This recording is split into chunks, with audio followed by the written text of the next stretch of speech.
السلام عليكم ورحمة الله وبركاته، ازيكم حبايبي عاملين ايه؟ يا رب ان شاء الله تكونوا في افضل حال، والايام اللي جاية ان شاء الله تكون خير وسعادة على اصحاب برج القوس في كل العالم كله.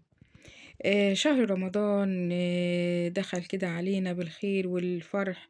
كل عام وأنتم بخير حبايب قلبي بالشهر الكريم. فعلا شهر رمضان ده شهر الخير، شهر البركات، شهر إن شاء الله تقبل الدعوات بأمر الله تعالى. بهنيكم حبايبي على دخول شهر رمضان. ومعلش أنا يعني غبت عليكم شوية، انتوا عارفين بقى يعني. كان في قراءات، كان في تجهيزات، كان في يعني مسؤوليات من ناحية القناة، فمعلش ما تزعلوش مني. ان شاء الله هبدأ معاكم اهوت، بس قولولي عايزين ميعاد الفيديو ينزل امتى. هل في يعني النهار او بعد الفطار؟ فتقولولي يا حبايب قلبي عشان اعمل حسابي. كل عام وانتم بخير، ونبدأ كده ونسمي الله وهنقول بسم الله الرحمن الرحيم، وهنقول اللهم صل وسلم وبارك على سيدنا محمد عليه الصلاة وأفضل السلام. متنسوش اللايك حبايب قلبي، الاشتراك في القناة، تفعيل الجرس، وميزة شكرا لدعم القناة، وبحبكم جدا. وندخل كده ونشوف قراءتك يا برج القوس، ونحضر النية إن شاء الله. ونطرد أي طاقة سلبية ونستحضر الطاقة الإيجابية بأمر الله تعالى.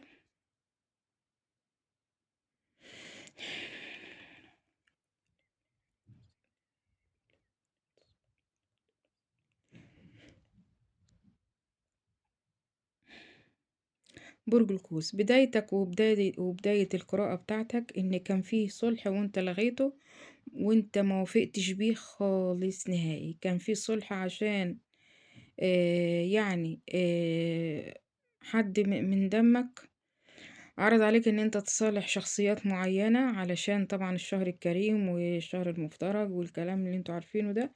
بس طبعا اللي هم عاملينه فيك كتير قوي جدا، فمش هينفع خالص ان انت تقعد كده وتتصافى وتتصالح مع الناس دي بالذات. الناس دي عايزين يعني يتشفوا فيك، يعني عايزين يخلوك او عايزين يحطموك. فطبعا انت مش هتقدر ان انت تصالح الناس دي، وانت رفضت اصلا ان انت آه، تعقد الصلح ده. هما الناس دي فعلا عايزين يشمتوا فيك، فعلا قراءتهم وحشة جدا جدا عليك، وطاقتهم وحشة جدا جدا عليك يا برج القوس. بس انت على مين؟ انت جبل ان شاء الله، وما يهزك ريح بأمر الله. ما تخافش خالص. في كمان حاجة غريبة، في سفر بس سفر مشروط. عندك سفر بس هيكون له شروط. يمكن انت توافق او تفكر ان انت ما تسافرش، بس على ما اعتقد ان انت هتوافق بالسفر ده.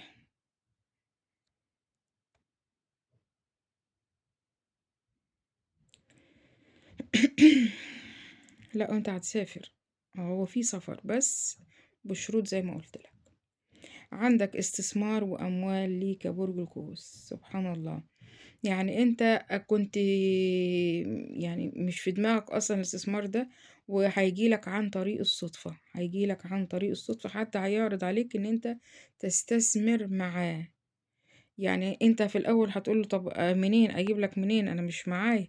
هيقولك انا عايزك تستثمر، يمكن بمعلوماتك، يمكن بشغلك، يمكن ان انت مثلا تبتدي معاه، او مثلا تدفع جزء يعني من مبلغ كده معين، والباقي مثلا هتقسطه. المهم ان انت تدخل في الاستثمار ده، وهيجيلك ربح كويس جدا جدا، عالي جدا جدا يا برج القوس.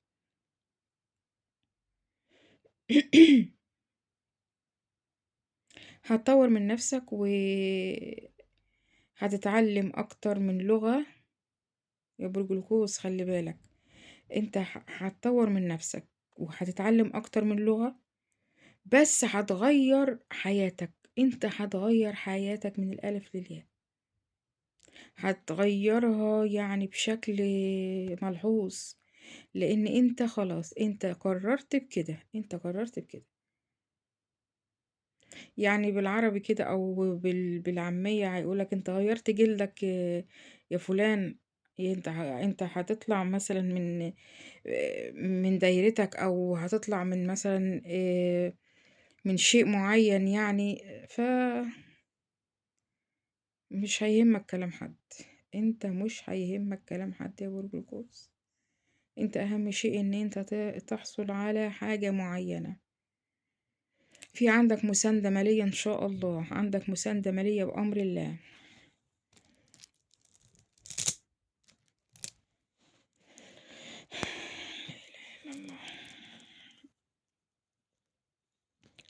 عندك مساندة مالية ان شاء الله هتوصلك وهتفرح قلبك. هتوصلك وهتفرح قلبك يا برج القوس ان شاء الله.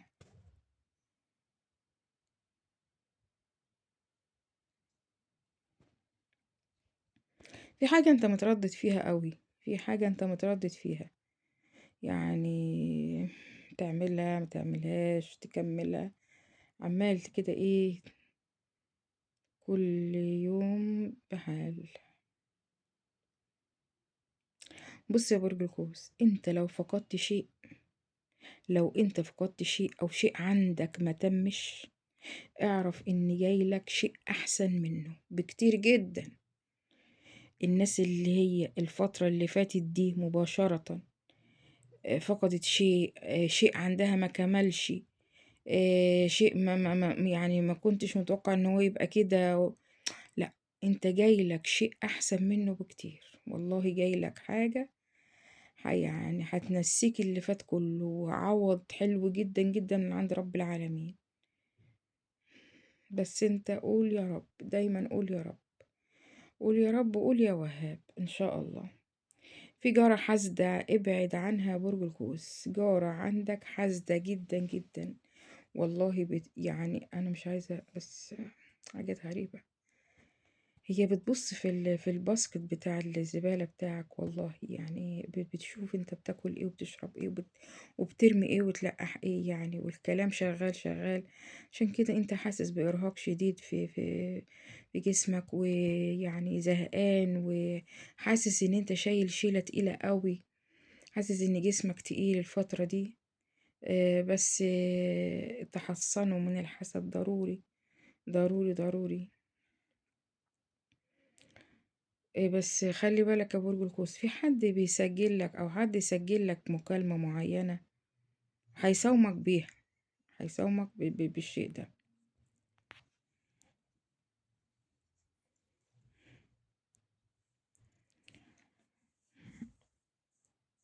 امرأة برج القوس، انت عندك امرأة، هي يمكن سلفة سلفة يعني، او او مثلا او ضرتك، يعني اللي هي هتبقى طرف تالت، او اخت زوج. لا هي مش اخت زوج، مش اخت الزوج لا. المرأة ديت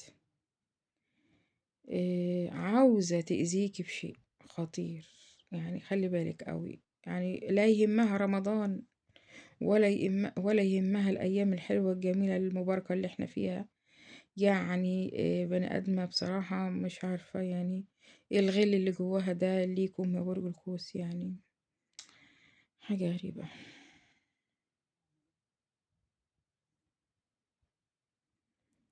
مارس وطاقة مارس الجميلة، مارس وطاقة مارس الجميلة. شهر مارس شهر جميل جدا جدا، شهر فيه حيوية، فيه نشاط إن شاء الله.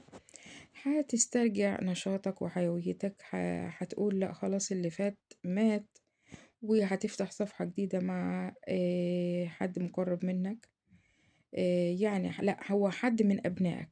انت هتفتح صفحة مع حد من أبنائك كان في زعل كبير جدا جدا بينكم، يمكن كان سايب البيت كمان، بس هو على وصول أو رجع. هتفتح صفحة جديدة خالص معاه، وهتقول خلاص احنا ولاد النهاردة، واللي فات مات، وهتسامحه. هتسامح الشخص اللي من دمك ده، على الأغلب ابنك أو أخوك.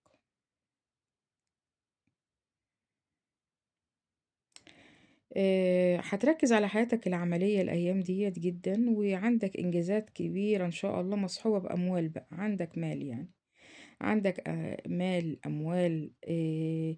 في ناس خانتك في العمل، على فكرة في ناس خانتك أو بتخونك في الشغل بتاعك يعني، العمل بتاعك. بس انت بقى على مين يعني؟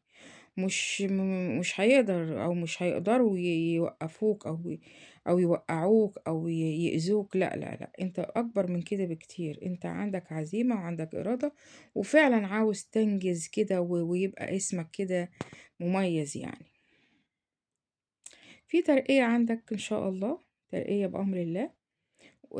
وبعدها هيكون في تحدي بقى، يعني انت بعد الترقية دي هيكون في تحدي بقى، ان انت تبقى دايما في شيء مرموق في شغلك يعني.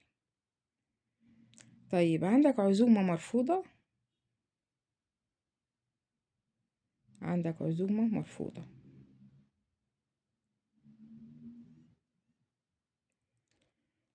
مم، في فواتير عندك مستحقة، بس مستحقة ليك انت يعني، ليك انت. يمكن 3 4 فواتير كده، هت ان شاء الله هتاخد المال من وراهم بأمر الله. يمكن كمان عندك مال مستحق ليك برضو هتتحصل عليه، بس في شهر 4 إبريل. شهر إبريل هتاخد جزء وجزء مثلا بعديه بشهرين ولا حاجة. طيب انت في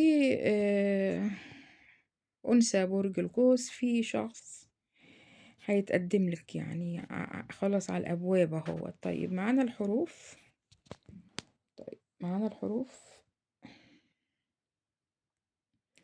معانا حرف الميم، حرف الراء، حرف الحاء، حرف الألف، حرف الب،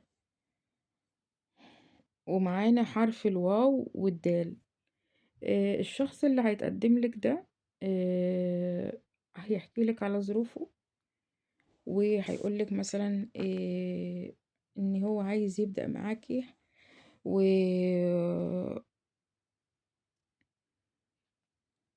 بس الشخص ده جاي من بعيد، يعني بينك وبينه مسافة طويلة شوية. هو ممكن مش يعني مش لازم يكون من سفر يعني، من خارج البلاد لأ، بس هو بينكو برضو بينكو مسافة برضو. هو إن شاء الله هيجيلك بأمر الله.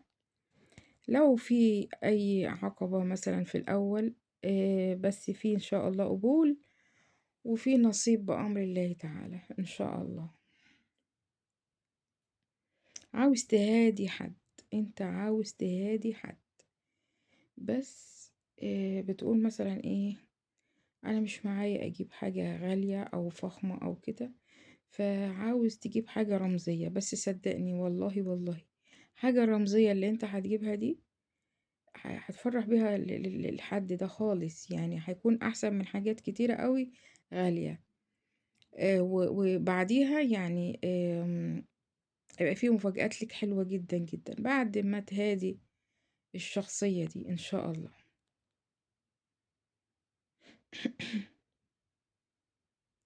في هنا الناس اللي هي بتسأل ان شاء الله على الانجاب. الانجاب ده يعني اول حمل هيحصل بأمر الله في الشهر الكريم ده، ان شاء الله ان شاء الله.